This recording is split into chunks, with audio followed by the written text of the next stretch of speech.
Safuun badee abbaan hilmoosaa durbaa tokko qabee gudeedu giddiidhaan keessa jira. Waaqayyo bara kana safuudhaan waa oolchu.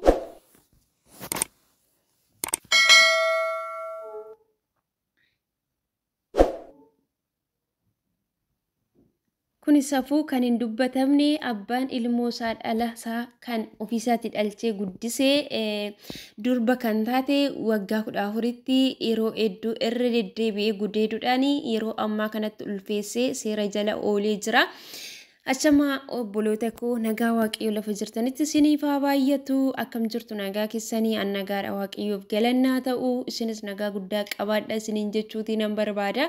Arra jechuudha barri keenya bara gadheerraa gara gadheetti jechuudha kan inni adeemaa jiru.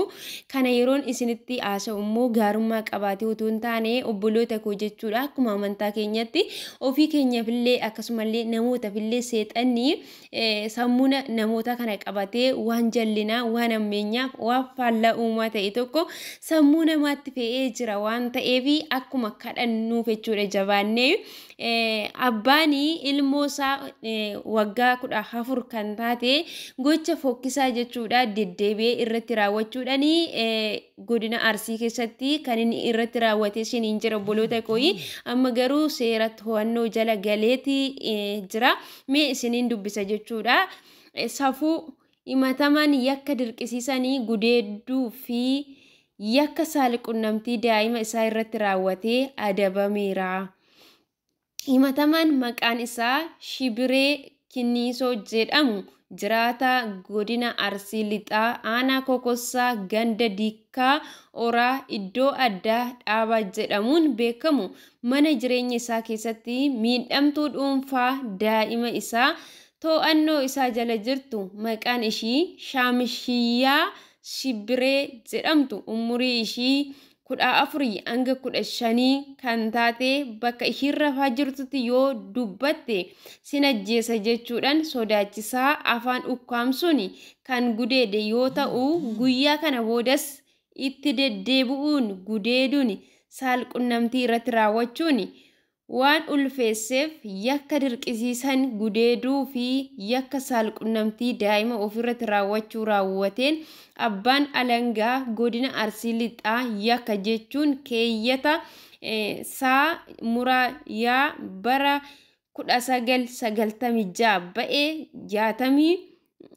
620 muraa 2 baa fi 65 afuriitiin himata 2 galmee banuun mana murtii olaanaa godina Arsii lixaatti dhiyeessee ragaa namaa fi ragaa mana yaalan mirkanaa'uun manni murtichaas dhaadhacha gaafa guyyaa tokko jiini 9 bara 2017 ooleen isaa fi fakkattoota isaa in barsiisaa hawaasanii akeekkachiisa jedhee guyyoota harki isaa dhimma kanaaf qabame irraa kan lakkaa'amu hidhaa cimaa waggaa 12 tiin adabameera. Gabaasni kan gabaasee kominikeeshinii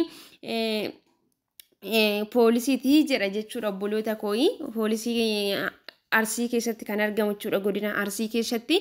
Egaa obboloota koo namni kun maqaasaa Shibiree kan jedhamudha jechuudha. Shibireen kun daa'ima qaba jechuudha. Daa'ima intala durbaa waggaa 14 kan qabu irratti micayyoon kun dhukkubsattee mana keessatti kan ishii yaallamaatii jirtu. Kanaaf iyyuu micayyoon kun iddoo ishiin rafaa yookiis immoo iddoo ishiin dhukkubsachaa jirtutti iddoo ishiin dhukkubsachaa jirtutti jalqaba duraatii fi dhaqee micayyoo kanarratti dirqiidhaan gudeeddaa irratti taasisee abbaan hilmoosaa ishii ofiisaatii dhalche irratti micayyoo kana hin gudeede jechuudha. Sinajjeessa yoo dubbatte jedhee afaashii cuqqaaluudhaan micayyoo kana guyyaa tokko qofaa dogoggoree yookiis immoo wanti tokko isa dogoggorsee dhiisa toon taane itti deddeebuudhaan mucayyoo kana gudeedee boodarra garuu mucayyoon daa'ima taatus in ulfooftee isiniin jedha.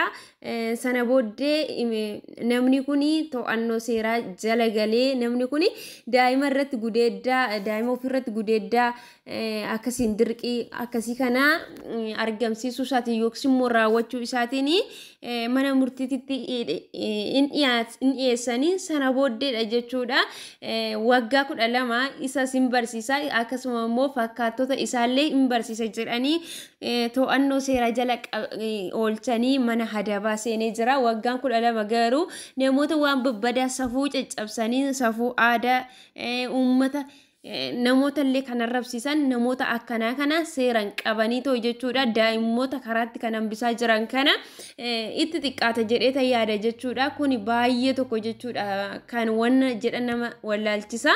Maaliif barri kuni gara itti deemaa jiru hin beeku jechuudha. Akkamitti abbaan ilmoo isaatirratti gocha fokkisaa akka kana akkamittiin akka inni sammuu isaatitti iyyuu dhufu ani hin beeku sinin jedha obboloota koo baay'ee tokko surur nama jedha. Huuman keenya waan akkanaa kana nu haa oolchu sinin jedha.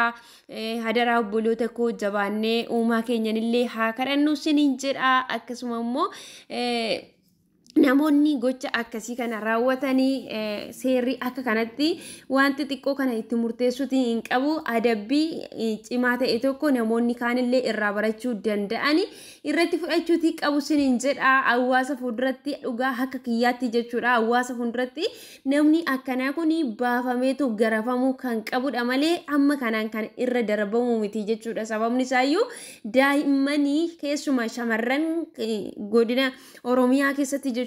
Naannoo Oromiyaa keessatti wantoota hin taane jechuudha kan irratti raawwatu gudeedanii deebisanii rarraasu waan akkasii kana kuni barumsa miti jechuudha. Warra gana fakkaattota isaatiif illee waggaan 12 xiqqoodha umurii isaa kan ta'uu qabudha sinin jedha obboloota koo. Namni daa'ima dhukkubsachaa jirtu miira akkamiitu dhala ofii dhukkubsachaa jirtu yoomnaa fayyiti jedhee kan eegudha malee wanta akkasii irratti raawwata. Kuni akka namaatti otoo hin taane akka horiitti gaafa yaaduu jalqabu jechuudha dhalli namaa.